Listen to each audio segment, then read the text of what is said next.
Thank you, sir.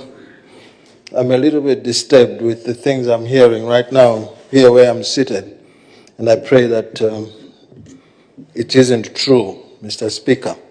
The subject at hand is medical evacuation. This country has learned the hard way, having lost two presidents who have died abroad.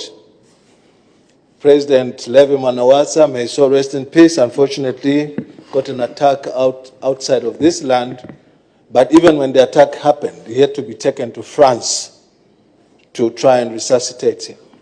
President Sata, may he so rest in peace as well. The story is the same.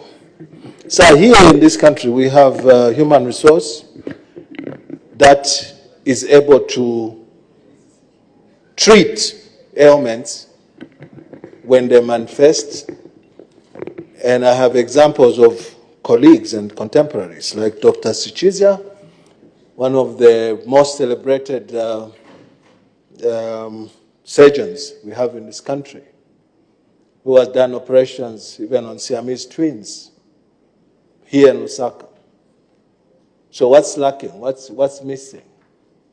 The amount of money that we have spent via the approvals by this group of people who sit once a month to determine who qualifies to go for treatment on government treasury is colossal. If you go back and do your computation, you will then realize that even the lamentations of the mover of the motion vis-a-vis the lack of technology is just machines. We have sufficient know-how. We have doctors who we have laid off on national interests, doctors who could have served humankind. But under PF, we have seen the discrimination of medical staff. We have living human beings, warm bodies, Mr. Speaker, who have been discharged of their duties on national interest. Absurd by PF. On account of ethnicity, people have lost jobs in the medical circles. And they're there. If we survive this COVID that we hear is now at the doorstep, our doorstep, and we form government, I want to say that under UPND, we shall not lament about medical evacuation. Look at the situation as it stands today, Mr. Speaker. There has been a total lockdown in most countries.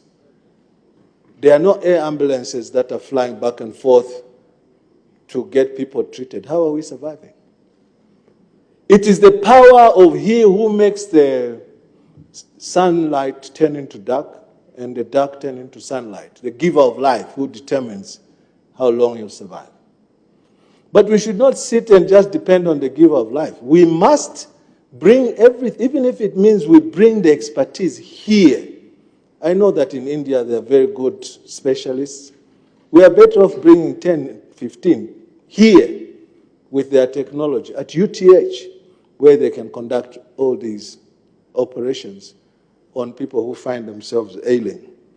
So it's totally unwarranted that we should continue as business as usual, because the truth of the matter is that out of the 17 million Zambians, some people don't even know there is a board that sits at the Ministry of Health that makes a determination of when one requires evacuation.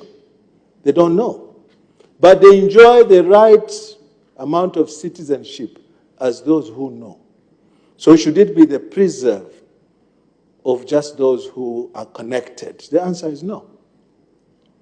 Clearly, the successive governments that have come as a result of what we know now, when we were hit by COVID, that we only had a limited number of ventilators. It's because of government inertia. There's too much theft in government, too much corruption in government. All the money that is being pilfered by PF should have gone to improve the medical services, so that there's nothing such as going to evacuate only the chosen few, the lucky ones, the anointed ones. I've said this before, and I'll say it again. When government fails the people must take that government out.